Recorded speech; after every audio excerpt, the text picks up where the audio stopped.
Hi అండి అందరికీ welcome back to one more mini vlog. అయితే నేను అందరికీ ఒక విషయం చెప్పాలనుకుంటున్నాను అండి. ఇది ఎంతవరకు కరెక్టో ఎవరిది తప్పు అనేది మీరే కామెంట్స్ చేసి చెప్పండి.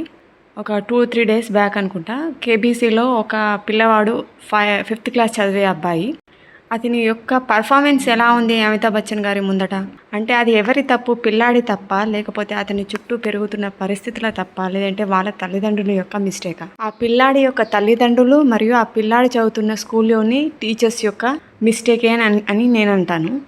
ఎందుకంటే చిన్నప్పటి నుంచే పిల్లలకు ఏది కరెక్ట్ ఏది తప్పు, ఎవరి ముందు ఎలా మాట్లాడాలి, చిన్నవాళ్ళ పెద్దవాళ్ళ వయసుకి మర్యాద ఇచ్చి మాట్లాడాలి, దేవుడు అంటే భక్తి భావన, సహాయం చేసే గుణము, ఇలాంటివన్నీ కూడా పిల్లలకు చిన్నప్పటి నుంచి నేర్పించాలి. మనం నేర్పించట్లేదు కాబట్టి పిల్లలు అలా తయారవుతున్నారు.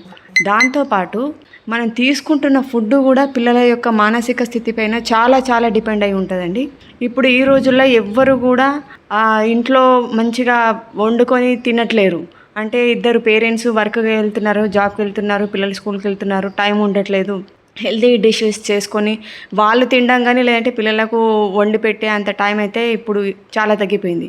అలా అని ఇన్స్టాంట్గా బయట నుంచి జంక్ ఫుడ్ లేదంటే cool drinks, ice creams, process చేసిన ఫుడ్ ఇలాంటివి పిల్లలకు ఫీడ్ చేయడం వల్ల వాళ్ళ బ్రెయిన్ పైన, న్యూరో సిస్టమ్ పైన చాలా అంటే చాలా ఇంపాక్ట్ అవుతుందండి.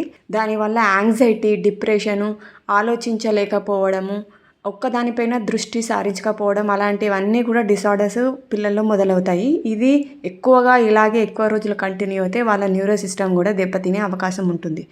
పిల్లల్లో వాళ్ళపైన వాళ్ళకి కాన్ఫిడెన్స్ లెవెల్స్ని పెంచాలి, తప్పులేదు. కానీ ఓవర్ కాన్ఫిడెన్స్గా పెంచకూడదు, ఓవర్ యాంగ్జైటీతో మాట్లాడకూడదు. ఆ అబ్బాయి చేసిన మిస్టేక్ ఏంటంటే ఇదే. మనము ఎక్కడికి వెళ్తున్నాము, ఒక ప్లేస్కి వెళ్ళినప్పుడు ఎలా మాట్లాడాలి, మన ఎదురుగా ఉన్నవారు వయసులో ఎంత పెద్దవాళ్ళైనా సరే వాళ్ళతో ఎలా మర్యాదగా మాట్లాడాలి, ఎదుటి వాళ్ళు చెప్పింది ఫస్ట్ పూర్తిగా విని ఆ తర్వాత మన ఒపీనియన్ చెప్పడమో లేదా మనం మాట్లాడడమో అనేది పిల్లలకు చిన్నప్పటి నుంచి నేర్పించాలని. ఇక్కడ ఆ అబ్బాయి తప్పు లేదు అని నాకు అనిపిస్తుందండి. వాళ్ళ తల్లిదండ్రులది, అతను చదువుతున్న స్కూల్లోని టీచర్స్ వాళ్ళదే మిస్టేక్. ఎందుకంటే పిల్లలకు బేసిక్స్ థింగ్స్ నేర్పించకుండా డైరెక్ట్గా 3 ఇయర్స్లోనే స్కూల్లోకి వేసేయడము, స్కూల్ సిలబస్ స్టార్ట్ చేయడము, వాళ్ళకు హోంవర్క్ ఇవ్వడము, ఎగ్జామ్స్ కండక్ట్ చేయడం, వాళ్ళపైన ప్రెషర్ చేయడము, ర్యాంక్స్ డిక్లేర్ చేయడము, ఇలాగే జరుగుతుంది అన్ని స్కూల్లో.